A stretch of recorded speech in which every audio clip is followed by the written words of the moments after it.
Com apenas um dedo, você abre a porta do mundo para a informação verdadeira, objetiva e sem censura. Com apenas um dedo, você se junta a esse compromisso. Você vê o resultado de nosso trabalho, a sua nova visão do mundo. Mundial Telenotícias Brasil.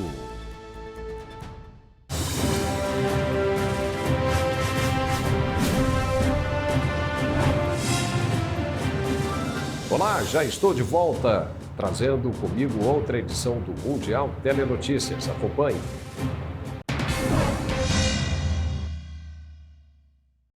Homens armados renderam e mataram 4 jovens na saída de uma boate na madrugada desta sexta-feira em Tegucigalpa, capital de Honduras. E entre as vítimas está Saíde Lobo, de 23 anos, filho do ex-presidente Porfírio Lobo.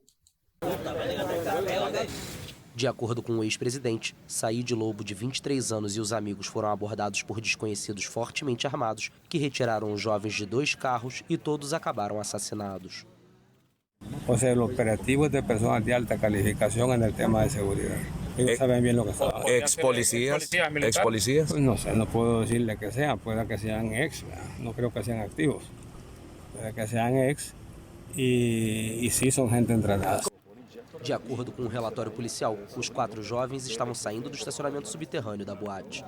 Quando o motorista de um dos veículos paga pela janela, os criminosos retiraram ele e um colega, colocaram a dupla contra a parede, apontaram contra eles, mas as imagens registradas não mostram disparos.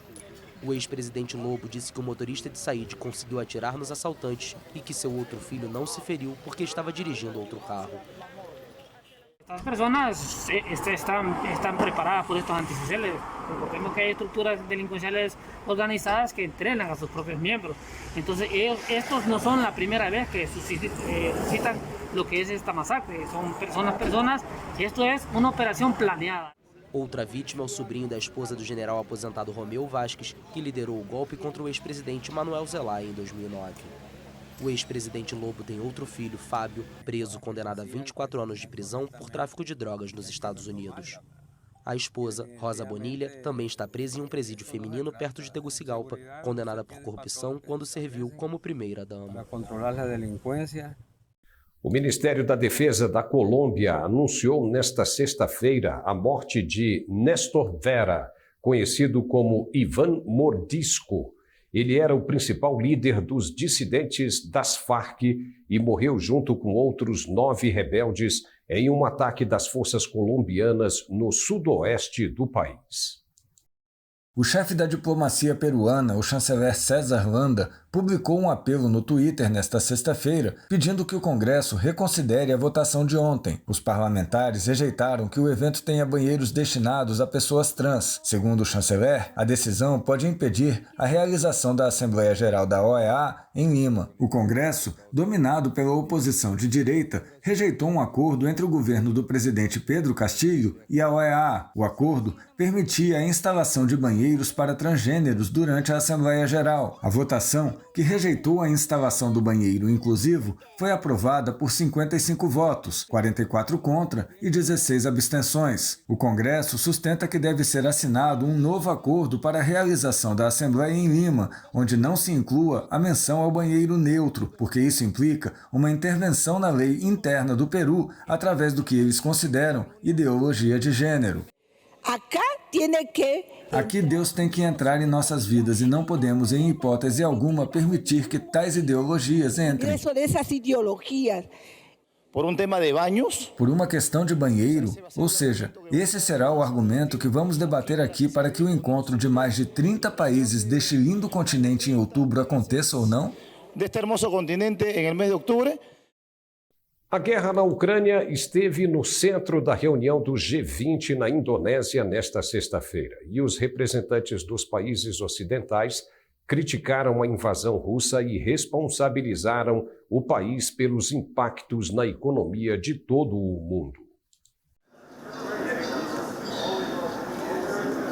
Os ministros das finanças ocidentais do G20 condenaram nesta sexta-feira a invasão russa da Ucrânia durante sua reunião na Indonésia. Eles também culparam Moscou pelo impacto da guerra na economia mundial. A reunião de 2 dias começou na ilha de Bali à sombra da guerra que agitou os mercados, aumentou os preços dos alimentos e a inflação.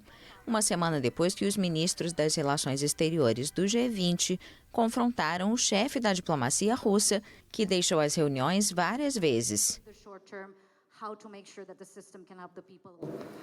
Putin's actions, including the destruction of agricultural facilities, theft of grain and farm equipment, and the effective blockade of Black Sea ports, amounts to using food as a weapon of war.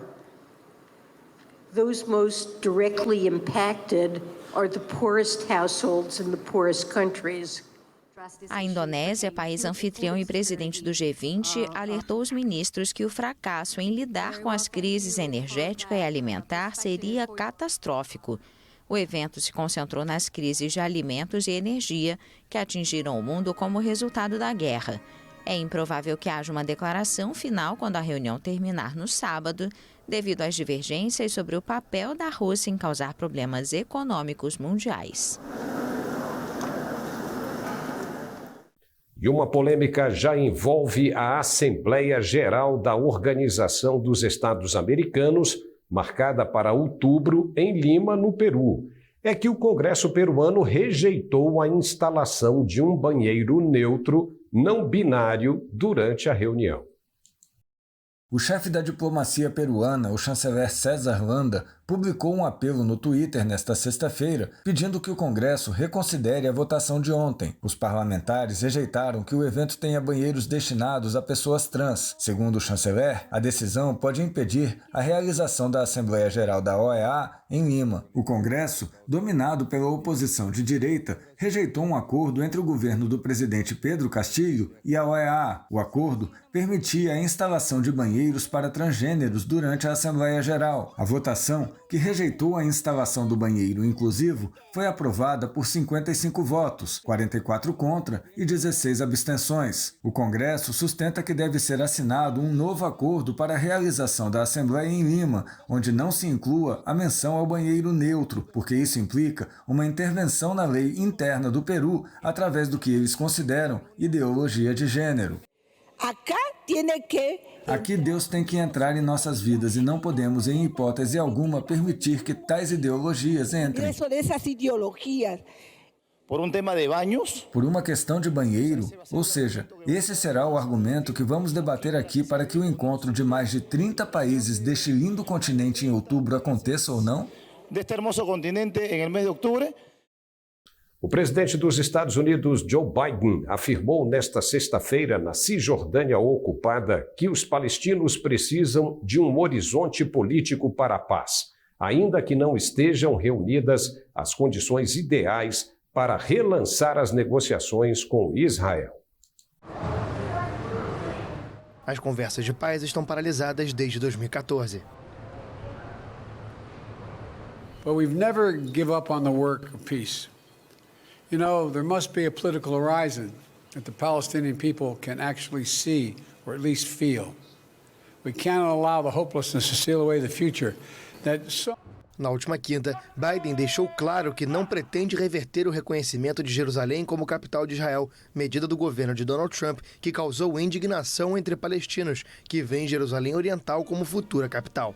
Na coletiva de imprensa em Belém, Biden também pediu esclarecimentos sobre a morte da jornalista palestina-americana Shirin Abu Akleh em maio, enquanto cobria uma operação militar israelense na Cisjordânia ocupada.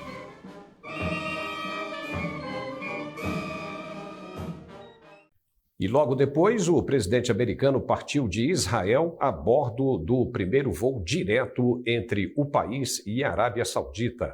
Esta é a última etapa da viagem do democrata americano no Oriente Médio. Um voo histórico. Após visitar Israel, o presidente americano Joe Biden deixou o país nesta sexta-feira rumo à Arábia Saudita. Ele embarcou no primeiro voo direto entre as duas nações do Oriente Médio. O Air Force One decolou à tarde do Aeroporto Internacional Ben Gurion de Tel Aviv, onde o presidente israelense Isaac Herzog e o primeiro-ministro desse país, Yair Lapid, cumprimentaram Biden. O avião pousa em Jeddah, no oeste da Arábia Saudita. Pouco antes da viagem para essa monarquia do Golfo, Israel disse que não tinha objeções à transferência de 2 ilhotas estratégicas para a Arábia Saudita.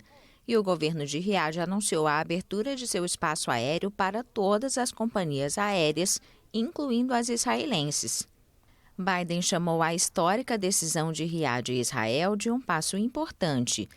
Em Jeddah, ele vai se reunir com o príncipe herdeiro saudita Mohammed bin Salman, mas, segundo a Casa Branca, apenas como parte de negociações com uma delegação.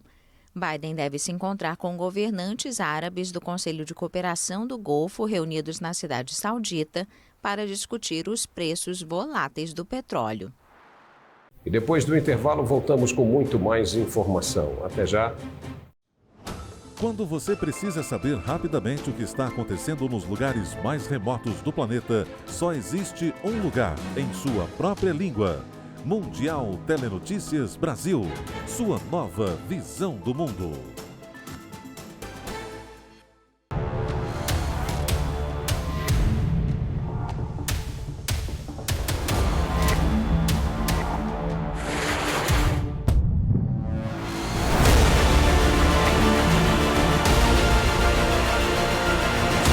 É uma satisfação conduzir os primeiros clipes de série no Brasil. Senta boa, Brasil!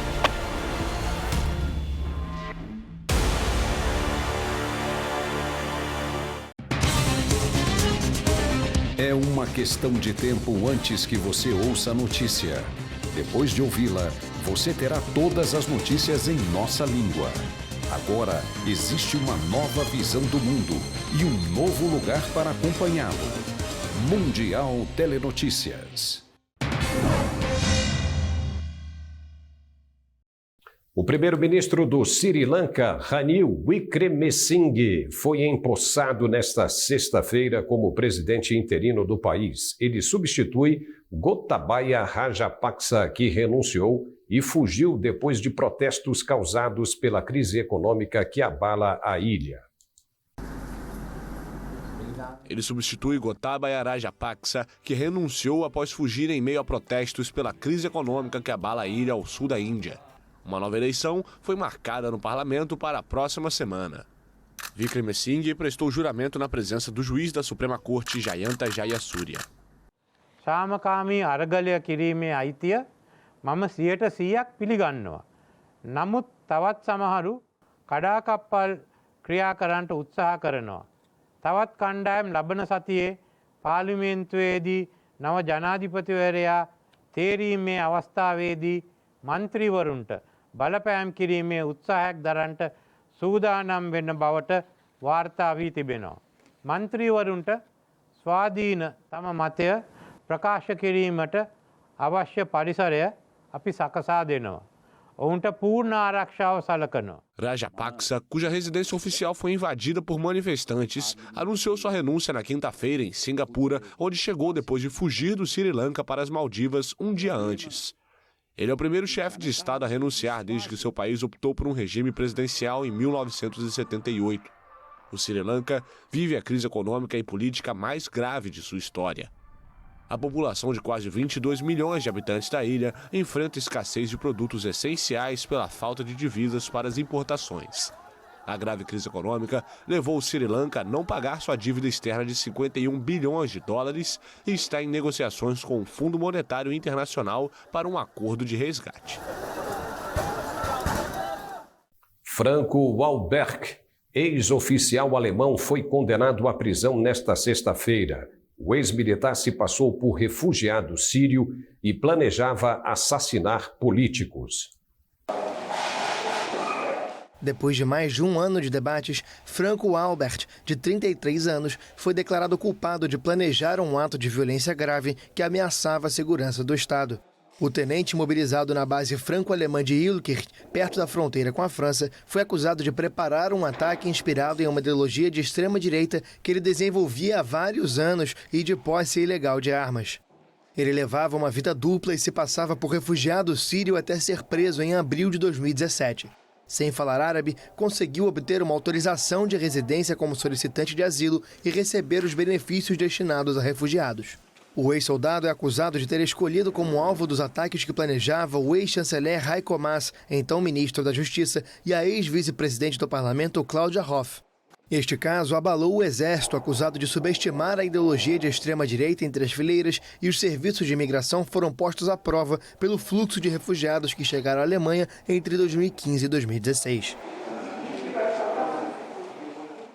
E o impacto da guerra na Ucrânia acendeu o sinal de alerta na economia da Europa. A Comissão Europeia elevou de 6,1% para 7,6% a previsão de inflação anual. A Comissão Europeia reduziu a expectativa de crescimento econômico em 2022 na zona do euro devido ao forte impacto da guerra na Ucrânia. Our growth forecast has been revised significantly down for 2023. The forecast for this year is unchanged, 2.7% in the EU. It is important to understand why this is so. Growth this year is propped up by the strong momentum gathered from last year and a better-than-expected first quarter. Economic activity in the remainder of the year is no longer expected to add to the annual growth figure. A trajetória da inflação também é um fator de grande preocupação. De acordo com a Agência Europeia de Estatísticas Eurostat, a zona do euro fechou junho com inflação de 8,6%, um nível recorde. Inflation is revised upwards. In the euro area, it is projected to peak at a new record high of 8.4 in the third quarter, so in the quarter we are in. Thereafter, inflation is expected to decline steadily, driven by subsiding pressures from energy prices. O cenário disparou alarmes, pois poderia deixar a União Europeia estagnada diante de uma mistura de baixo crescimento e inflação elevada. No relatório semestral, a Comissão alerta que a situação pode piorar se a Rússia cortar o fornecimento de gás, já que a Europa continua muito dependente dos combustíveis russos. A União Europeia adotou sanções severas contra a Rússia durante a guerra na Ucrânia, incluindo um embargo progressivo ao petróleo importado de Moscou, que deve ser concluído até o final deste ano. Em resposta, o governo russo já começou a reduzir o fornecimento de gás para os países do bloco. A economia chinesa registrou o pior desempenho desde 2020, no auge da pandemia de coronavírus. E, de acordo com os dados oficiais, o crescimento anual entre abril e junho foi de 0,4%. A desaceleração é fruto das restrições sanitárias devido à Covid-19 e da crise que afeta o setor imobiliário. A segunda maior economia do mundo teve um crescimento anual de 0,4% entre abril e junho, após ter registrado 4,8% no primeiro trimestre. Os dados oficiais foram divulgados nesta sexta-feira pelo Instituto Nacional de Estatísticas. Este é o valor mais baixo desde o primeiro trimestre de 2020, quando a Covid-19 paralisou as atividades na China, provocando uma queda de 6,8% no PIB.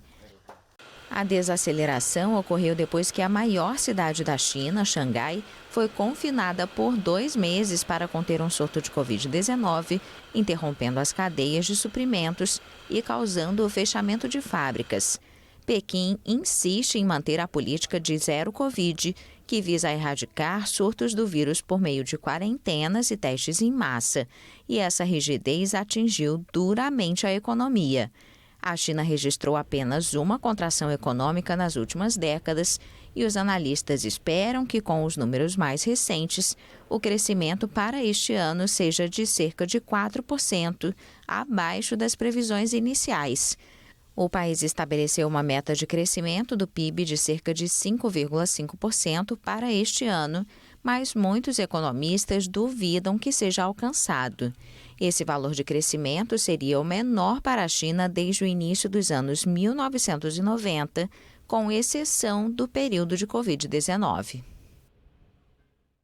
Os corpos de 23 dos 26 migrantes mexicanos encontrados mortos no mês passado em um caminhão no Texas já chegaram ao México. A informação foi confirmada pelo Ministério das Relações Exteriores do país.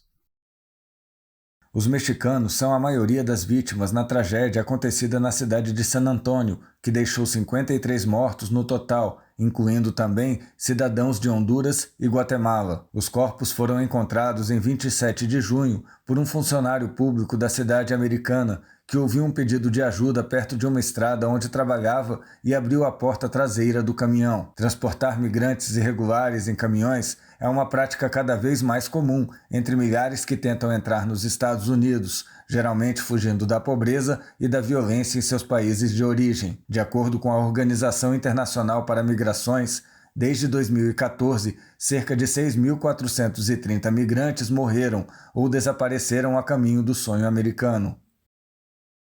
E nos Estados Unidos, Ivana Trump, a primeira esposa do ex-presidente Donald Trump, morreu aos 73 anos. Ela era a mãe de 3 dos filhos de Trump, Donald Jr., Ivanka e Eric. O anúncio foi feito por Donald Trump em uma rede social. O republicano disse estar muito triste com o fato e informou que a ex-modelo e esquiadora de ascendência tcheca morreu em casa em Nova York. O ex-presidente enalteceu a vida que classificou como formidável que teve com a ex-esposa, com quem foi casado de 1977 a 1992. Em outubro de 2017, alguns meses depois de Trump chegar à Casa Branca, Ivana publicou o livro Raising Trump, ou Criar os Trump, em livre tradução. Na obra, ela relatava ter ensinado a seus filhos o valor do dinheiro, a não mentir, a não enganar, a não roubar e o respeito aos demais. Depois de Ivana, Donald Trump se casou outras 2 vezes e teve mais 2 filhos, Tiffany e Barron. E agora só mais um intervalo e voltamos na sequência. A melhor alternativa de notícias internacionais em português. Mundial Telenotícias Brasil. É preciso coragem para olhar para o passado e ver as adversidades que superamos. Durante todo o caminho, enfrentamos batalhas, fazemos escolhas e sabemos que não chegamos sozinhos onde estamos. A Marinha está repleta de grandes heróis que inspiram novas histórias. Somos a força que transforma.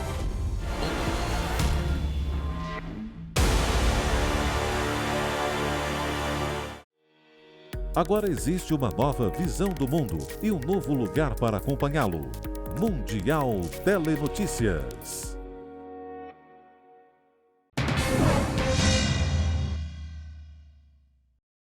O ponta brasileiro Rafinha foi apresentado nesta sexta-feira no Barcelona. Ele fez as tradicionais embaixadinhas no Camp Nou e afirmou que realiza um sonho de infância, chegando ao clube catalão. O ponta chega a um dos maiores clubes do mundo depois de se destacar no Leeds da Inglaterra e ajudar a salvar o clube do rebaixamento, além das boas atuações pela seleção brasileira.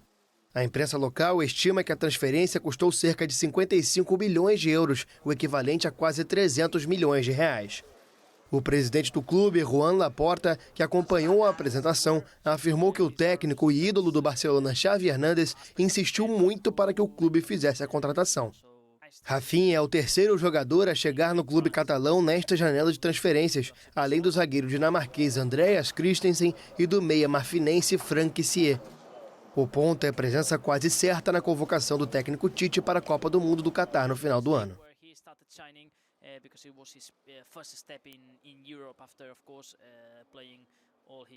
O presidente da China, Xi Jinping, fez uma visita pública a Xinjiang. Foi a primeira desde o início da repressão nesta região, em que o governo é acusado de ter detido mais de 1 milhão de membros de uigures e outras minorias muçulmanas. A agência estatal de notícias Xinhua disse que o líder elogiou o progresso feito durante uma visita de inspeção à região, a primeira desde 2014, quando 3 pessoas foram mortas em um ataque extremista que precedeu o início da campanha de detenção em massa 3 anos depois.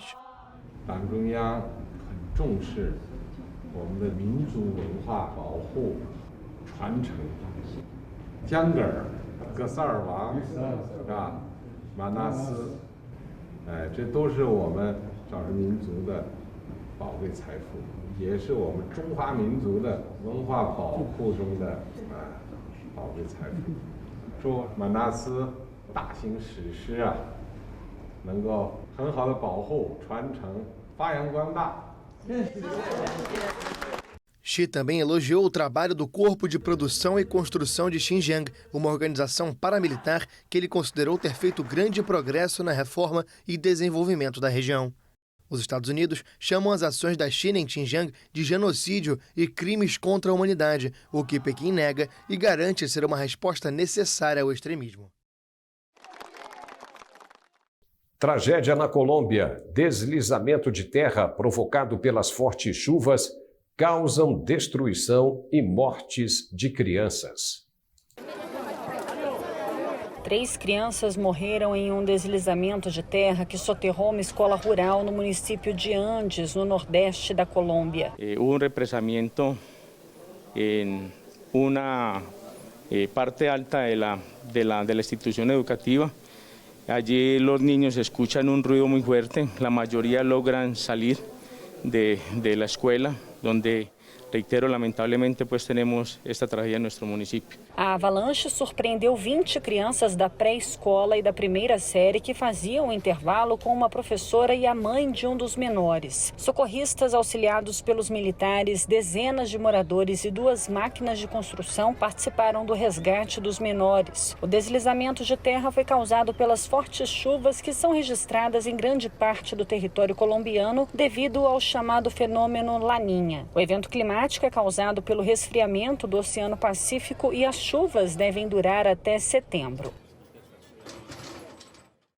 Um menino de 7 anos e a irmã dele, de 24, morreram durante a explosão de fogos de artifício no feriado nacional de 14 de julho em Colette, no oeste da França, em circunstâncias que ainda são investigadas. O Ministério Público busca determinar como aconteceu o acidente perto do estádio da cidade, em uma investigação aberta por homicídio involuntário. O menino e a irmã participavam da queima de fogos com outros familiares e estavam a cerca de 50 metros do ponto de disparo dos foguetes. 7 pessoas ficaram feridas. O promotor garantiu que é muito cedo para falar sobre as circunstâncias do evento. Laurent Picard, que participou do show com as 2 filhas, postou um vídeo no Facebook do que parece ser uma explosão de foguete entre uma pequena multidão amontoada atrás de uma cerca e pessoas correndo em todas as direções. Apesar do incidente, os fogos de artifício foram mantidos até o fim.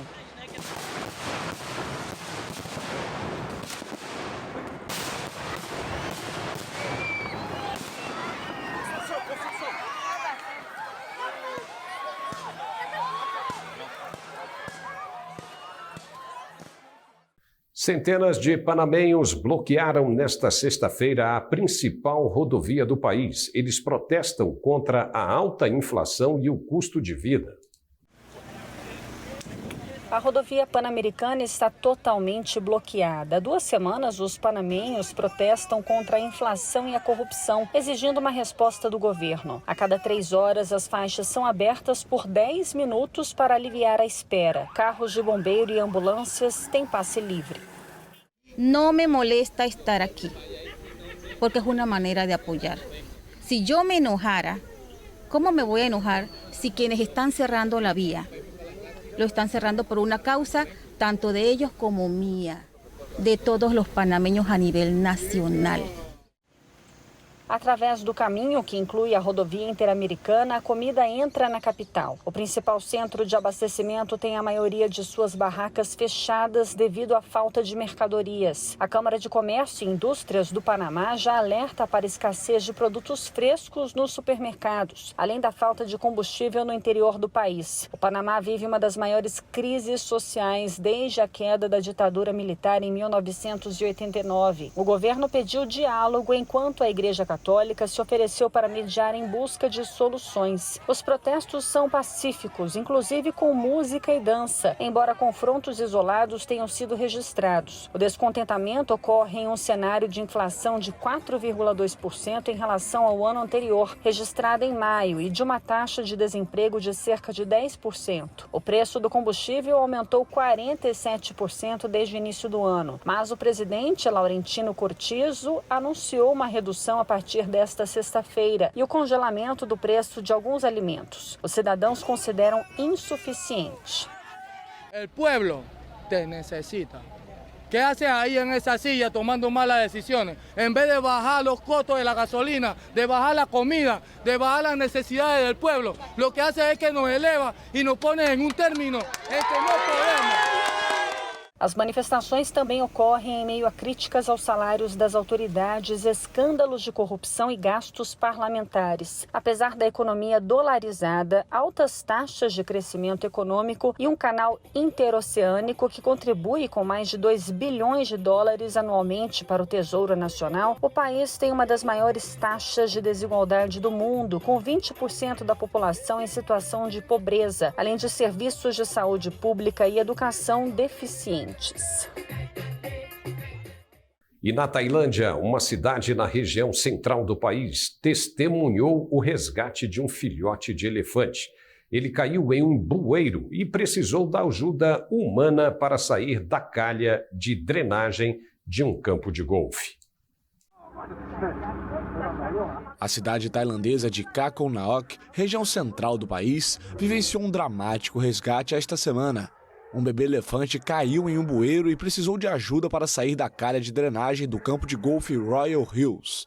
A mãe, desesperada, não deixou o local e, após também cair parcialmente no mesmo bueiro, necessitou ser sedada para que a operação pudesse ser realizada. Acredita-se que os dois animais pertençam a uma manada de elefantes que viajava pela selva próxima. A situação da mãe e do bebê foi descoberta por um morador de passagem, que rapidamente alertou as autoridades da vida selvagem e do Parque Nacional Khao Yai. E por aqui encerramos esta edição do Mundial Telenotícias. Obrigado e até a próxima. É uma questão de tempo antes que você ouça a notícia. Depois de ouvi-la, você terá todas as notícias em nossa língua. Agora existe uma nova visão do mundo e um novo lugar para acompanhá-lo. Mundial Telenotícias.